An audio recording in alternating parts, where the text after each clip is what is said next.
Hi guys, welcome back to another video. So in this video I will be breaking down Tellor coin or Tellor Tributes or TRB coin. This one is actually loved by the whales, as you can see, so I will be actually covering this coin.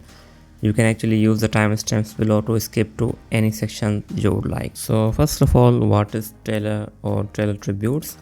So Tellor is basically a transparent and permissionless Oracle protocol for smart contracts to easily get any data wherever it's needed. So basically this is used for data feeds, and it's something like of an Oracle.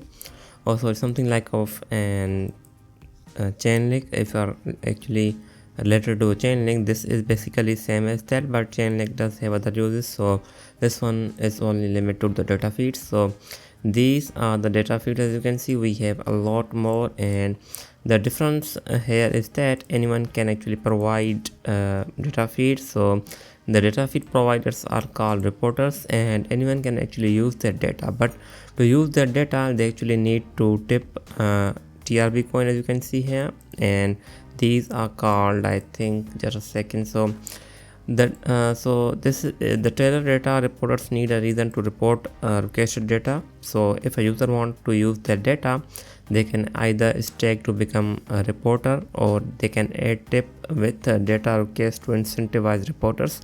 The cost of paying someone else to report is whatever market determines. So the cost, it covers gas plus some profit. The cost to report yourself is just the cost of gas. So another thing is that the data gets put on the on-chain by stake data reporters. So in many cases, reporters can get the data from wherever they want, but they risk of losing their stake token. So I think we have around 1000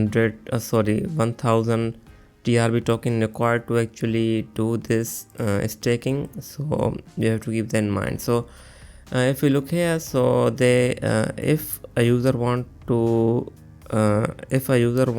specific data, they can actually use a custom query type to do that. So beside that, if we look here, this Tellor itself is an immutable decentralized Oracle protocol that incentivizes an open permissionless network of data reporting and data validation, ensuring that data can be provided by anyone else and can be checked by everyone else. So if let's just say that a user reports a false data, we have something called disputing data. So because of the dispute mechanism, disputing and dispute resolution is a key governance piece in the Tellor system. So this is something this is new that they are doing. So if we have any data reporter that is actually doing a false data, they can actually get punished. So that is a big reason why this dispute mechanism is big. So if the data is proven to be wrong, the disputer actually gets the token. So that is something they are going with, which could be pretty interesting, and I think it is pretty interesting, and it is happening as of now. If we look at their usage, we do have a lot of recent reports, as you can see here. So I think that could be something that is useful. So it does do more than just the cryptocurrency prices, but I think this includes most of the data in the real world. So if you look here, we do have a lot of data providers, and as you can see, the data is actually being provided. So anyone can actually use this one, but they do need TRB token, and we do the token itself, the protocol itself is a multi-chain. And if you look here, they are on Ethereum, Polygon, Gnosis, Optimism, Arbitrum, Filecoin, FEM. We also have Manta Pacific, Linea, Polygon, ZKEMB. We have Fractals. We also have some testnets included as well. So if it was it's still not available on Base or Blast or any other big cryptocurrency, such as it's not available on, as of now, I think it's not available on Solana as well. So that is you have to keep in mind. So these are the current networks that they actually support. So looking at the tokenomics of TRB coin or Tellor coin, I did not actually find anything solid on their website or on their any doc. As you can see here, we don't have any info on the tokenomics of the TRB coin, but I did find this blog which was actually released around 4 years ago, as you can see on the Feb of 19th 2022. So basically the token itself, or TRB, is used for pay for data request, reward data providers, and it is also staked to allow POV mining participation. We also have initiate disputes, vote on disputes, and such as that. So basically this is how it works. We have data request. So if we have different data providers, and anyone can actually use this data, but it actually requires the TRB coin. But if there is any issue with the data, or if it is incorrect, we have initiate dispute, which can actually means that disputer actually needs the token itself to actually initiate the dispute. And if the dispute is voted and it is incorrect, so the data provider actually uses their stake. So that is how it works. So if we look at the stakers, they actually require around 1000 TRB tokens to actually compete or provide data. So they actually do need to stake their tokens. So that is the utility it has. And if we look at its supply, I think it does not have any max supply, and there is no graph on whatsoever to actually see how it actually works. So we also have dev share, so developers are getting their share. If we look here, so the development team receives 10% of the base rewards, which is actually pretty big. Still the developers are getting their coins, so you have to keep in mind. Besides that, as of now, it has a supply of around 2.6 million, and there is no cap to its supply as long as I could find. So if we look at the coin market cap, as you can see, we don't have any cap on the supply. So, and you can say that it does have a max supply, but still it's something you can actually see. So beside that, we actually, in the market cap of Tellor coin itself is around 193 million as of now.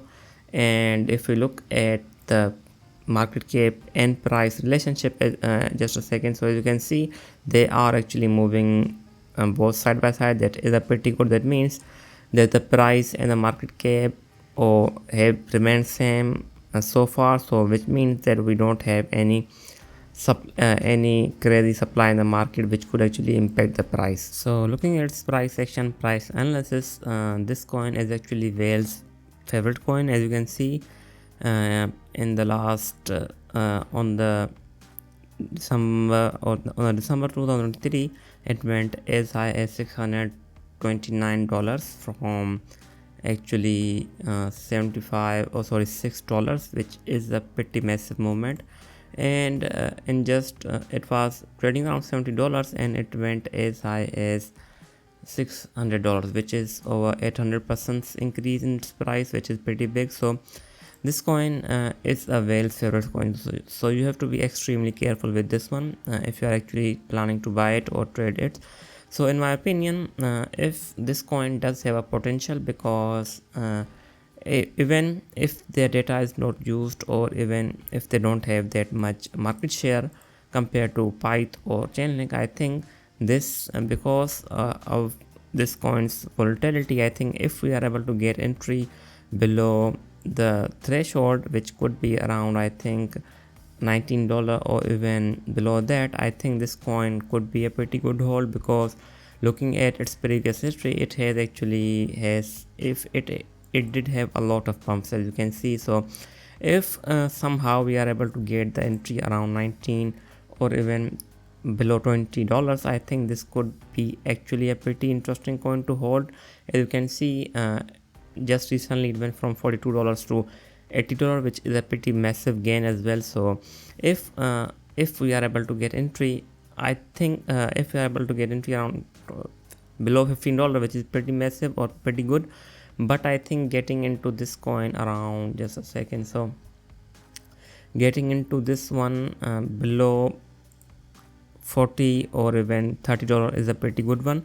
But you have to be extremely careful this one, because the volatility is pretty massive and it can actually dump. So it went from $600 to as low as $44. So you have to keep that in mind, that despite getting this much pump, it did go down pretty massive, as you can see. So it does have a pretty good resistance around here. So if you look here, so just a second, so this resistance was actually broken and it went lower than that. So I think we are currently in the resistance zone, and it will most likely go down once hitting 91 or 81 dollar market point, dollar level. But if it does get pump, I think we can actually go higher, even potentially hitting $171 is a possibility.